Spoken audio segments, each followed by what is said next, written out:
Each week, the Bible as Literature podcast brings you in-depth discussion of the biblical text in a format short enough for your morning commute, but long enough to be substantive, posing difficult questions meant to keep you engaged. If you value this work, please consider donating as little as 25 cents per episode. That's just $1 per month. To learn more, please visit patreon.com/Bible. That's patreon.com/Bible. Thank you. Hi, this is Father Marc Boulos with the Bible as Literature podcast. In this week's episode, Richard and I reflect on the parable of the wedding feast in the Gospel of Matthew.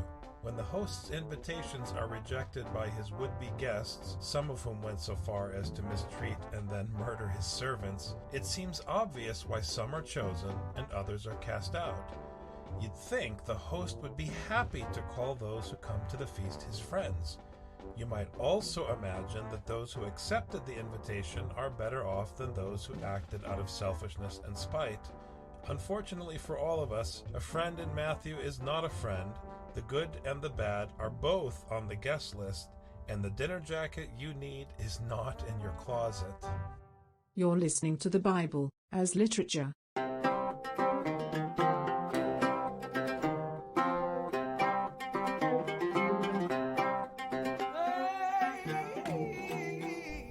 This is Father Marc Boulos. And this is Dr. Richard Benton. And you are listening to episode 35 of the Bible as Literature podcast. Each time that number climbs, I look behind me and I look ahead and I give thanks to God that we keep going forward day by day. Thank God. We put a lot of effort into this episode, thinking long and hard and many discussions, talking about the scene of the feast and the wedding garment. You and I have been going around and around, really trying to wrap our head around this, because there are a couple troubling things about this that many people have noticed. And it comes to the head when the king ties up the guy and throws him out into outer darkness. We don't like to think of our host wrapping us up and throwing us out to outer darkness. That's not usually why we go to a dinner party. No one likes to think about that. So for our listeners, we're talking about the Gospel of Matthew, the first 14 verses in the Gospel of Matthew, chapter 22, where we are presented with one of Matthew's many beautiful parables of the kingdom.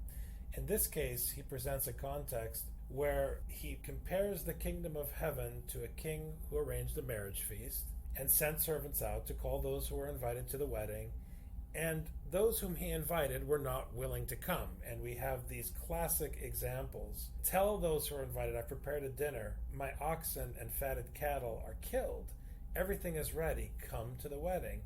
But they made light of it, and each went their own way, one to his farm, another to his business. In other words, you have people who have this invitation to God's feast, to his household, to his celebratory gathering, and each of them give excuses. This is not the first time or the last time this theme comes up. Not only give excuses, but the rest seized his servants, treated them spitefully, and killed them. So talk about killing the messenger. These are messengers with an invitation to a feast and they kill them. This isn't even bad news. These are really bad people out there who are not coming to the feast. So you're thinking at this point, wow, those guys stink. They're selfish, self-involved, they're proud, and of course ultimately violent and murderous. So when the king hears about it, he gets upset, which is completely rational, and everyone hearing this text would be like, well, there's a good king who stands up for what's right. He shouldn't let those people walk all over him. And he sent out his armies, destroyed those murderers, and burned up their city. That's what kings do. And of course, someone who's an ethicist would struggle with the protagonist in this parable committing such horrors. But if the king happens to be God the Father, what he's doing is not horrible at all. It's his will. And since he's the maker of the heavens and the earth, we have to assume that it's a blessing that he decided to do what he did. Again, just reiterating some of the difficult themes we've discussed in the past when dealing with the prophetic tradition. So then he said to his servants, the wedding is ready, but those who were invited were not worthy. Yeah, that's already interesting. It didn't say the ones who were invited decided not to come. They weren't worthy of the invitation, meaning that they showed lack of respect, lack of honor by not only rejecting the invitation, but they treated the messengers of this honor horribly. So he declared them not worthy. He then, again, as is typical of these parables, God looks to the original invitees and decides that they're out, And so then he goes out to the whole world. He opens the gospel up to the whole world and says, okay, since these are out, I'll open it up to everybody else and give them a chance. In fact, again, in line with Paul's gospel, the ones whom he's inviting from the thoroughfares would not have the opportunity were it not for the stumblings of the ones that he destroyed. So he goes and he opens up the gospel to the whole world. The bad and the good. The bad and the good. That is actually a really important point, because you want to say the others were out because they were bad. But now he's turning around and saying, invite everyone again, those whom you would consider bad or good. Invite them.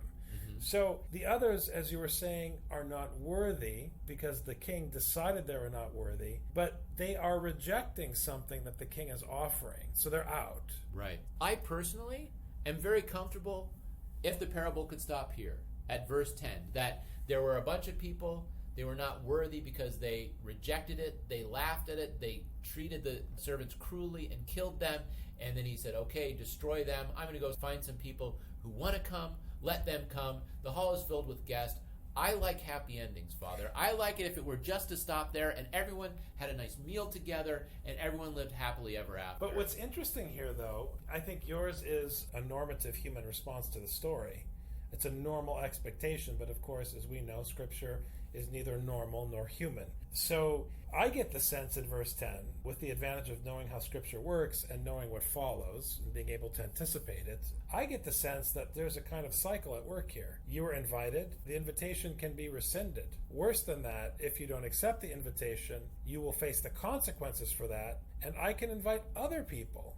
I think the mention of good and bad really undermines any attempt we make in our mind to comfortably say, oh yes, well they did the wrong thing so they're out. It's more nuanced than that.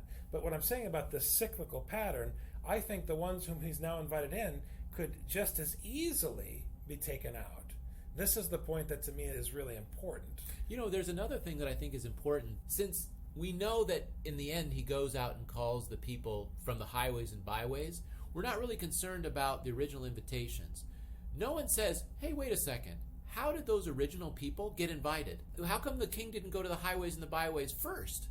Why did he go and decide on these particular people? It seems kind of arbitrary, actually, that he would just go and just choose people. Not only did he just go and choose people, he evidently had very bad taste because everyone that he invited rejected him. It almost feels to me like God is saying, look, are you on the bus? Are you off the bus? Because the bus keeps moving.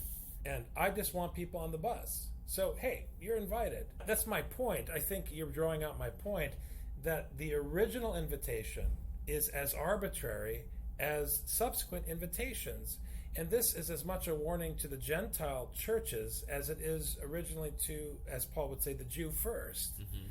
If God can arbitrarily invite the children of Abraham and then use their sin as an opportunity to arbitrarily invite Gentiles and say, okay, now you can be children of Abraham, that means he can turn to the Gentiles and say arbitrarily, okay, I've decided that because of your shortcomings will be used to create opportunities for others. And it goes on and on and on. Right, it opens the opportunity for others. Once you're in, you are on the hot seat under judgment, and you can be taken out. I'm just picturing people in the highways and the byways. How do you refuse an invitation from a king who just burned down the city of the people who rejected his invitation? You're all under the control of this powerful king. Right. And like you said, you want to feel comfortable in verse 10. Okay, I'm in. I finally, to borrow from your last podcast comment, I finally have checked off the right boxes. When in fact, in the story, you've checked off nothing. It's just that this king has said, bring them in. All you did was show up. That's right. All you've done. So now you're all here, and the king says, this one doesn't have a wedding garment. Verse 11. That spoils my happy ending. The complicated verse. Now, a lot of scholars will talk about the wedding garment as being traditionally part of a feast that is provided by the head of the feast. We've seen other commentaries that tend to theologize it, and they talk about the wedding garment as a garment of purity. I mean, there's all this kind of allegorical suggestions about what the garment means. For my part, I prefer the historical critical reading that the head of the feast provides the garment, but I don't even think you need to actually insist on that context to really experience the uncertainty of one's place at the feast, which I think is the point. It's clear that God offers the invitation, which is why the historical critical context seems so applicable. Right. The point is God can just decide like that, you're not worthy, you're out.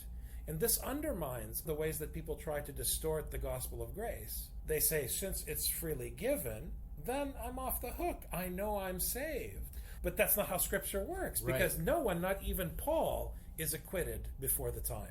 Right. The thing about the garment is oftentimes people are trying to figure out the guy without the garment, is it his fault or is it the king's fault? What is it exactly? And oftentimes what people are trying to do is they're trying to put it into the hands of the guy who didn't have the garment.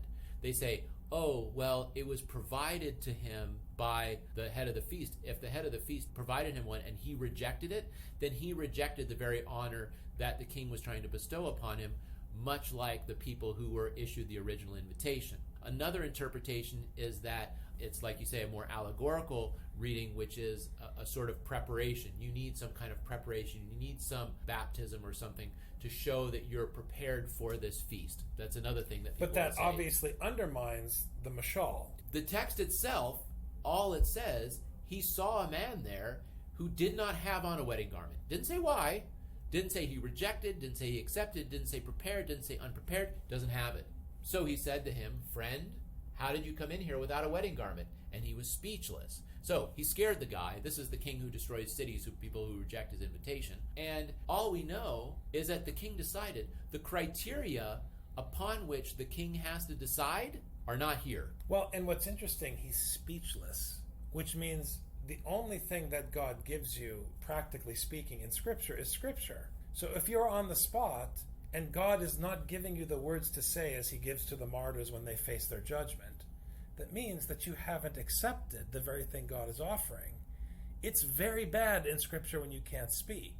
It doesn't mean you don't have an opinion, because your opinion is irrelevant in Scripture. It means you haven't been studying Torah. So to me, the point is that the only thing you have standing before the Lord is what the Lord offers you, which means all the power is in the hand of the Lord, and no one is on solid turf. No one. And so he says, you're out. And it seems, again, unfair in human terms, because as you pointed out in our previous discussion that we didn't capture here, Richard, there's a kind of judgment against those who were outwardly disrespectful towards the king. They were torn asunder in battle, but they did not receive the punishment that this one received, which is worse. So it's very unsettling. You'd rather be destroyed in battle than to be cast outside where there's weeping and gnashing of teeth. That's a much worse judgment pronounced on him than battle, because he's kept alive to suffer. The other interesting thing I want to point out about this passage is that friend in Matthew is pejorative. Jesus refers to Judas as friend in the garden. So, those who are coming to the party think, okay, we're the friends of God, we're in. And again, in the language of Matthew, you sure that you want to count on your friendly connection to God? Because God isn't interested in friends.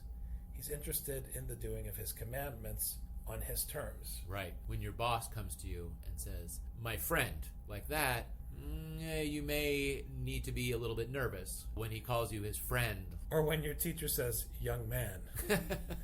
It's not... It's all over. No, exactly.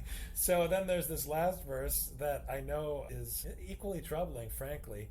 For many are called, but few are chosen. What's going on there? What it's saying is that you're never on sure ground. If you receive the invitation from the very beginning, you're not on solid ground. If you go in with everybody else and all the mob, you're still not on solid ground, because you can always be thrown out. So whether you get chosen arbitrarily and then reject it, or you get chosen because everyone else is chosen, and then the king of the feast says you're not worthy, and here we don't have criteria exactly why you're not worthy, then that's it for you, and you're out.